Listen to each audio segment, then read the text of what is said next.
영화로우신 보좌여 했는데 하나님을 일컬어 영화로우신 보좌라고 표현한 것은 하나님이 계시는 곳을 의미하기도 하고 하나님 본인이 하나님이 영화로우신 분임을 또한 이야기합니다. 어떤 보좌가 아름답고 웅장하게 생겨 있은 그 보좌 자체를 말한다기보다는 하나님이 계신 곳 자체를 영화로운 곳으로 표현한 그러한 의미라고 볼 수 있습니다. 우리가 하나님을 믿고 있을 때 하나님이 나에게 어떤 분이신지에 대해서 알아야 된다는 말씀을 늘 드리는데, 내가 하나님을 거룩한 분, 영화로우신 분, 또 전능하신 분, 이런 표현을 하는 이유는 내가 하나님을 그렇게 믿고 있다는 고백이거든요. 오늘 예레미야는 영화로우신 보좌여라고 하여서 하나님을 영화로운 분으로 표현하고 있다는 것입니다. 그러면서 또 시작부터 높이 계시며 라고 높이 계신다는 표현을 했어요. 물론 이 높이 계신다는 것은 하늘 보좌를 의미하는 것이기도 한데, 여기서 높이 계신다는 것은 모든 만물을 다스리고 섭리하시는 권능의 하나님을 의미한다라는 것입니다. 또 나의 모든 삶을 다 지켜보시는 분으로 표현하고 있다는 것입니다. 뒤에 그런 내용들이 고백이 되지만 이렇게 하나님에 대해서 표현하고 있는 거고, 또 우리의 성소가 되신다라고도 표현을 했습니다. 이 성소라는 것 역시 마찬가지예요. 영화로우신 보좌, 계신 곳, 또 여기 그 성소, 이런 표현들은 다 뭐냐면 하나님이 계신 곳을 상징하니까. 그런데 그 하나님이 계시는데 어디 계시냐? 우리의 성소가 된다. 물론 예루살렘이에요. 예루살렘 성전에 계신, 그게 우리들의 성전이니까 하나님이 거기 계시다라고 하는 표현인데, 그러나 하나님이 계신 곳은 하늘 보좌뿐만 아니라 예루살렘 성전뿐만 아니라 오늘 저와 여러분의 심령 중심에도 여호와의 성전이 되어야 한다는 것입니다. 그래서 우리의 성소라는 표현은 우리의 심령 속에도 함께 계신 여호와를 말한다는 말이죠. 오늘도 여러분들의 심령 속에 자정하여 계신 그런 여호와 하나님을 바라면서 하루를 사시기 바라는데, 13절에 그 하나님에 대해서 뭐라고 표현했냐면 이스라엘의 소망이신 여호와여 라고 말을 했고, 13절 마지막에 보면 이는 생수의 근원이신 여호와를 버립니다 라는 생수의 근원 되신 여호와를 말씀하고 있습니다. 소망이 되시고 생수의 근원이 되시는 하나님이라고 말씀하는 거거든요. 여러분에게 하나님은 소망의 하나님이어야 합니다. 여러분의 하나님은 생수의 하나님이어야 하는데, 이 생수는 요한복음 4장과 7장에서 말씀하는, 예수께서 말씀하는 수가성의 여인을 만났을 때와 7장에 가면 제자들과의 대화 속에서 하시는 말씀인데, 네가 주는 물을 마시면 또 목마르겠지만 내가 주는 물을 마시면 영원히 목마르지 아니하리라. 이런 예수께서 주시는 물을 이야기해요. 그 예수께서 주시는 물이 바로 생명수예요. 그래서 그 배에서 생수의 강이 흘러넘치리라 라고 이 생수를 얘기하는데, 이건 결국 뭐냐? 하나님의 은혜를 말하는 거고 예수 십자가의 보혈을 말씀하고 있는 것이죠. 바로 우리는 그 은혜를 받았기에 구원받았고, 그 은혜로 인하여 우리는 하나님의 자녀가 되었고 또 하늘에 소망을 두고 살게 되었단 말씀입니다. 그래서 소망이신 여호와, 생수의 근원이신 여호와를 말씀하고 있는데, 우리가 그렇게 소망이신 여호와, 생수의 근원이 되시는 여호와를 그런 여호와로 믿고 소망 중에 또 오직 예수로 말미암는 삶을 살아가야 되는데, 그게 어제 아침에 말한 것처럼 부족함이 없고 두려움도 없고 또한 걱정도 없는 삶을 살게 되는 이 생수의 은혜거든요. 소망의 은혜. 그런데 이러한 여호와를 버리는 자는, 그랬어요. 13절 버리는 자는 또 떠나는 자는 이라고 해요. 버리는 자와 떠나는 자를 말하고 있는데, 버리는 자는 수치를 당할 것이고 떠나는 자는 흙에 기록되리니 라고 말씀을 하고 있어요. 여기 수치를 당한다라고 하는 것은 결국 이제 신분이 하나님의 백성의 신분, 하나님의 자녀의 신분이 있어요. 이건 수치를 당하지 않아요. 그런데 하나님의 자녀로서의 신분으로서의 삶을 살지 않으니까 포로로 잡혀가요. 노예가 되는 거예요. 그게 수치를 당하는 거예요. 또 거기 보면 여호와를 떠난 자 흙에 기록된다 그랬는데 이 흙에 기록된다는 것은 결국 뭐예요? 지워진다는 얘기거든요. 지워진다. 어렸을 때에 땅바닥에 그림을 걸어가며 땅 따먹기 했던 그런 놀이가 생각나는데 그런 친구들과 놀면서 요거 이렇게 그려가며 요건 내 땅이라고 차지해 보지만 크게 내 겁니까? 그 놀이할 때 순간뿐이지 밥 먹어라 어머니가 부르면 그만 그거 내 땅이라고 그렇게 싸우던 거 다 내팽개 자놔놓고 집에 가 밥 먹고 다음날 다 잊어버려요. 그까짓 뭐 의미가 없어요. 다음날 가보면 다 지워지고 아무것도 없죠. 그런 것처럼 흙에 기록되리라라는 것은 여호와 하나님을 떠나면 지워지는 이름이 되어진다는 거예요. 그러니 여러분들 우리는 항상 여호와를 버리는 자가 되어서도 안 되고 떠나는 자가 되어서도 안 되고 언제나 여호와 하나님과 동행하는 사람, 늘 가까이 하는 사람이 그를 따르는 사람이 되어야 한다는 것입니다. 어제도 저주받을 자와 복받을 자를 나누어서 말씀해 준 것처럼 항상 여호와 하나님을 의지하고 의뢰하면서 살아갈 때 그 삶이 복되다라고 말씀을 하지 않았습니까? 여러분 우리가 하나님을 꼭 소망이신 여호와 생수의 근원 되신 여호와를 믿는 여러분이 되셔야 합니다. 그러면서 14절에 여호와 주는 나의 찬송이다 또 말씀합니다.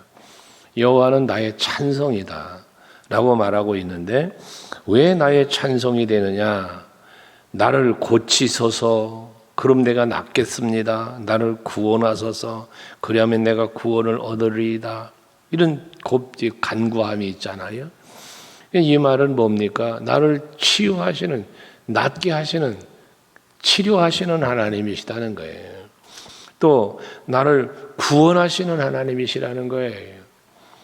나를 치유하고 회복하고 구원하시는 이 하나님을, 이 신이 그 하나님이 찬송받으시기에 합당한 하나님이시다 말이에요. 그래서 주는 나의 찬송이시다라고 고백을 하는 거거든요. 여러분들은 예수님 때문에 행복합니다. 스티커를 가지고 계시죠. 정말 여러분들이 하나님이 나의 찬송이 될 수 있는 우리 288장 찬송을 늘 말하지만 이것이 나의 간증이요 이것이 나의 찬송이라 라고 말씀을 고백하는 것처럼 여러분들에게 찬송이 될 하나님을 찬송할 이유 하나님 앞에 영광 돌리며 감사하며 찬송할 이유가 여러분에게 있어야 하고 여러분들에게 간증할 만한 누군가에게 자랑할 만한 이 간증거리가 여러분들에게 많아져야 돼요. 아침마다 여러분 나오셔서 새벽제단 쌓고 기도하시고 또 하루하루를 주를 바라고 의지하며 사시는데 그 삶 속에서 나에게 앞에서 말한 대로 치유하시고 또 회복시키시고 구원하시고 이런 은혜가 여러분들에게도 여러 상황들이 있어서 그걸 통하여 내가 하나님 앞에 찬송할 이유가 있어야 된다는 말이에요.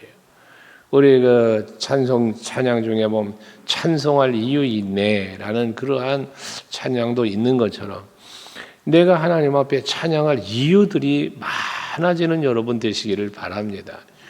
그래서 늘 감사하고 늘 찬송하고 늘 기뻐하고 이게 여러분의 삶이 될 때 그것이 곧 행복이고 그것이 곧 하나님의 은혜의 누림 아니겠습니까? 은혜의 누림이 없는 은혜는 은혜가 아니에요. 누림이 없는 복은 복이 아닌 거예요. 여러분 누리며 사시기를 바랍니다. 찬송하며 사세요. 하나님이 인간을 지으심도 구원하심의 목적도 어디에다가 두고 있어요? 이사야서 43장 21절에서나 또 또 에베소서 1장 6절 이하의 말씀에서는 말씀 분명히 하시잖아요. 찬송을 받으시기 위하여, 감사와 영광을 받으시기 위하여라고 말씀을 하고 있습니다. 그러니 우리 성도가 하나님께 지음받음도, 택함받고 구원받음도 생각할 때 찬송하지 않을 이유가 없는 거예요. 늘 새벽마다 기도하지만 오늘 아침도 여러분들 건강하게 잠에서 깨어나게 한 것부터, 주님의 전에 나와서 예배하는 것부터, 기도할 수 있게 하신 분도, 또 응답하시는 것도, 이 모든 걸 생각할 때 내가 앉고 일어섬도 모든 게 다가 하나님 앞에 감사할 이유라는 거예요. 찬송할 만한 이유인 거예요. 이런 부분들을 섬세히 헤아리시면서 하나님께 찬송하고 감사와 영광 돌리시는 하루가 되시기를 바랍니다. 그러면서 15절에 보면 보라 그들이 내게 이르기를, 백성들의 말이에요. 예레미야는 하나님만이 나의 소망이고 하나님만이 내 생수의 근원이시고 하나님은 그래서 나의 찬송이 되시는 여호와 아닌데, 이런 고백을 하면서 나를 좀 구원해 달라, 치료해 달라, 이런 기도를 하니까 하나님은 보라 그들이 내게 이르기를, 예레미야가 백성들 자기는 이렇게 인정하는데 백성들은 뭐라고 말을 하는가? 여호와의 말씀이 어디 있냐? 이제 임하게 할지어다라고 조롱을 하는 거예요. 이게 뭐냐면 예레미야는 지금 뭐 했어요? 계속 너희들 하나님 말씀 듣지 않고 우상을 섬기면 재앙이 임한다, 하나님의 심판에 임한다라고 여호와의 말씀이다 라고 선포를 하지 않았습니까? 그런데 그 재앙이 아직 임하지 않았단 말이에요. 아직 하나님의 심판이 임하지 않고 있단 말이에요. 포로 직전의 이야기죠. 포로가 되기 직전에. 그러면서 자, 너 그렇게 재앙을 말했는데 여기 임하게 해봐라. 네가 말한 여호와의 말씀 도대체 어디 있냐? 너 심판이 임한다며 안 임하잖아. 어디 임하게 해봐라. 이렇게 조롱을 했다는 거예요. 백성들이 예레미야에게. 시편 42편의 말씀에 보면 사슴이 시냇물을 찾기에 갈급함 같이 내가 주를 찾기에 갈급합니다라는 그런 고백을 하면서 사람들이 종일 하는 말이 네 하나님이 어디 있냐라고 조롱을 한다는 거예요. 여러분 이런 일을 겪어보셨습니까? 여러분들이 믿지 않는 이들에게나 성도 간에도 당신이 믿는 하나님 그렇게 고백하고 하는 그 하나님 도대체 어디 계십니까? 라는 조롱 섞인 말을 들어본 일이 있으십니까? 만약에 없다면 여러분들은 하나님의 능력, 하나님이 하시는 일에 대하여 말하지 않았다는 이야기일 수도 있고요. 또는 여러분 주변에는 믿음이 좋거나 참 심성이 깨끗하고 좋은 사람만 있다는 증거 둘 중에 하나이겠죠. 여러분 우리는 마음껏 하나님의 예수의 이름을 자랑하고 하나님이 하시는 일을 선포해야 됩니다. 그러나 그 선포됨이 즉시 임하는 것도 있지만 그러지 않은 것들도 있지 않습니까? 이에 대한 조롱을 받는 예레미야의 모습, 그 시편 기자의 모습을 우리가 보게 되어지는 것이죠. 비록 백성들은 그렇게 조롱을 하고 할지라도 예레미야는 16절에 나는 목자의 직분에서 물러가지 아니하고 라고 해서 자기에게 주어진 직분을 하나님께서 맡겨주신 사명을 끝까지 감당했다는 얘기예요. 그 목자의 직분에서 자기는 물러나지 않았다는 거예요. 백성들이 그렇게 자기를 죽이려고까지 했잖아요. 우리 앞에서 묵상한 것처럼. 그 아나돗 사람들이 이 예레미야를 죽이려고까지 막 했지 않았습니까? 그러니까 그럴 만큼 그런 상황이었지만 불구하고 그는 뭐 했어요? 그 하나님께서 주신 말씀을 선포하는 일을 멈추지 않았다는 거예요. 사도 바울도 내가 주어진 사명을 감당하려 하면은 내 생명조차도 귀한 것으로 여기지 않았다라고 말씀을 하는 것처럼 선한 싸움 싸우고 달려갈 길 마치고 믿음을 지켰다는 고백처럼 이렇게 예레미야도 끝까지 하나님이 원하시는 일, 맡기신 일을 감당했다는 거예요. 또 주를 따랐다. 사람 따르지 않고 주를 따랐다는 거죠. 앞에 5절에서 저주받는 자들 보면 사람을 믿고 육신으로 힘을 삼고 마음을 여호와께서 떠난 사람 그랬잖아요. 이게 저주받을 사람이라고 그랬잖아요. 근데 예레미야는 직분도 끝까지 감당하면서 물러나지 않고 주만 따라갔다는 거거든요. 그러면서 재앙의 날도 내가 원하지 않았음을 주께서 아시는 바라 라고 말을 하며 내 입술에서 나온 것이 주의 목전에 있습니다라고 했는데 하나님께서 재앙을 심판을 선포하라고 그래서 선포를 했지만 그가 바라는 것은 재앙이 아니었다는 거예요. 여러분들에게 제가 간혹 그런 얘기를 하죠. 책망의 메시지를 선포할 때가 있습니다. 특별히 죄에 대한 부분에 대한 말씀을 전하다 보면 책망을 말하지 않을 수가 없어요. 왜? 죄에 대한 죄의 삭은 사망이니까요. 죄에 대하여는 하나님이 엄히 심판하시니까요. 그러나 그 말씀을 선포하는 중심에 뭐가 있어요? 성도들로 하여금 그 죄로 인한 하나님의 심판이, 책망이, 진노가 임하지 않기를 원하는 마음에서 그 말씀을 선포하는 거다 말이요. 이것처럼 예레미야도 마찬가지. 하나님이 재앙을 선포하라 하여 재앙을 선포는 하고 있지만 그가 바라는 것은 아니라는 말이에요. 백성들이 돌이키고 돌아와서 여호와께 돌아와서 재앙을 받는 백성들 되지 않고 하나님의 은혜 속에서 평안 속에서 살기를 예레미야는 원했다는 얘기거든요. 그 마음 이해가 되시잖아요. 여러분들이 자녀를 기를 때도 자녀가 잘못하면 야단을 치기도 하고 요즘은 아동학대라 해도 때리지도 못하죠. 과거에는 종아리도 때렸고 그러지 않았습니까? 이유가 어디에 있습니까? 아프게 하려고 때립니까? 그를 갖다가 뭐라 할까 좀 이렇게 힘들게 하려고 여러분 꾸짖습니까? 그게 아니지 않습니까? 바르게 살라고 바르게 하라고 하는 거지. 이런 원리예요. 예레미야의 마음인 거예요. 그러면서 그 말을 선포하는 것이 주의 목전에 있나이다 해서 하나님께서 주신 말씀 하나님 보셨지 않았습니까? 내가 하나님 앞에서 다 선포했습니다. 그 얘기예요. 목전에 있습니다라는 말은 그러면서 구하는 거죠. 17절에 난 그랬으니까 직분 버리지 않고 주신 말씀 다 선포했고 또 재앙은 원치 않지만 하라고 하시니까 다 했습니다. 그 말이잖아요. 그러니 주는 내게 두려움이 되지 마옵소서. 재앙의 날에 주는 나의 피난처시다 라고 말씀을 하죠. 예, 그러면서 17절 18절에 계속 이어지는 말은 나를 박해하는 자로 치욕을 당하게 하시고 나로 치욕을 당하게 마옵소서라고 말해서 박해하는 자는 치욕당하지만 나는 치욕당하지 말게 해달라는 거예요. 앞에 재앙의 날에 나에겐 피난처가 되게 해달란 말이에요. 하나님이 두려움의 대상이 아니고 나의 피난처가 되시는 하나님이시기를 원한단 말이에요. 또 그들은 놀라게 하시지만 나는 놀라게 하지 마시옵소서. 재앙의 날을 그들에게 임하게 하시며 배나 되는 멸망으로 그들을 멸하소서라고 해서 하나님께서 주신 말씀을 선포한 것처럼 하나님이 심판하실 때에 하나님의 심판이 선포한 대로 이루어지는 그날에 구별되어지는 걸 말하는 거잖아요.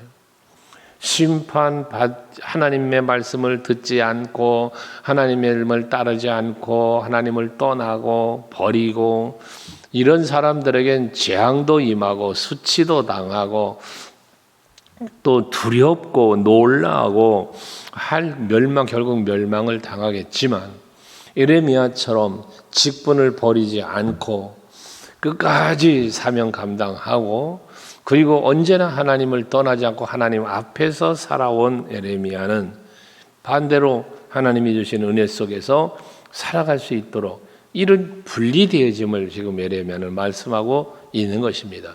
자기 자신과 말씀을 따르지 않는 자들과 다르게 해달라는 기도를 하고 있는 것이죠. 여러분들은 구별되신 분들입니다. 첫째는 택함을 받았기에 구별되었고 하나님의 은혜를 받는 자로 구별되었단 말이에요. 그러니 우리는 이 구별됨이 거룩함 아닙니까? 레위기 11장에서 말씀하고 그 말씀을 베드로가 인용했지만 하나님이 거룩하니 우리도 거룩해야 된다는 거예요. 하나님께서 하신 말씀 아닙니까? 내가 거룩하니 너희도 거룩할지어다. 로마서 6장에서 바울은 그 거룩함에 이르는 우리는 죄인이었었는데 죄인으로부터 뭐해서요? 이제는 사함받고 산자가 되었단 말이에요. 구원받은 성도가 되었단 말이죠. 그러니 이제 우리는 뭐 해야 돼? 거룩함에 이르는 열매를 맺는 삶을 살아야 된다. 계속해서 은혜를 받으려고 죄를 범하면 되냐? 안 된다, 그거는. 라고 말하면서 거룩함의 삶을 말씀하고 있지 않습니까? 여러분들은 거룩하게 구별되어진 성도이기에 그 성도답게 구별된 자답게 구별된 삶을 사는 여러분이 되어야 한다는 말입니다. 원망과 불평보다는 감사와 찬송을, 세상의 육신을 따라 살기보다는 하나님을 따라 사는 삶을, 하나님의 말씀에 불순종하는 것이 아니라 순종하는 삶을, 또 주어진 직분을 소홀히 여기고 버리는 자가 아니라 그 직분을 끝까지 감당하기 위하여 힘쓰는 삶을 살아가는 여러분들이 되실 때 그 삶의 열매, 그 삶의 결과가 여러분들에게는 은혜로 임할 것이고, 그러나 버린 자 떠난 자에게는 하나님의 책망과 진노의 잔이 그들에게 임하게 될 것이거든요. 오늘 하루를 사심에도 구별된 삶을 사시되 하나님의 거룩함을 따라 살아가는 여러분들이 되시기를 바랍니다.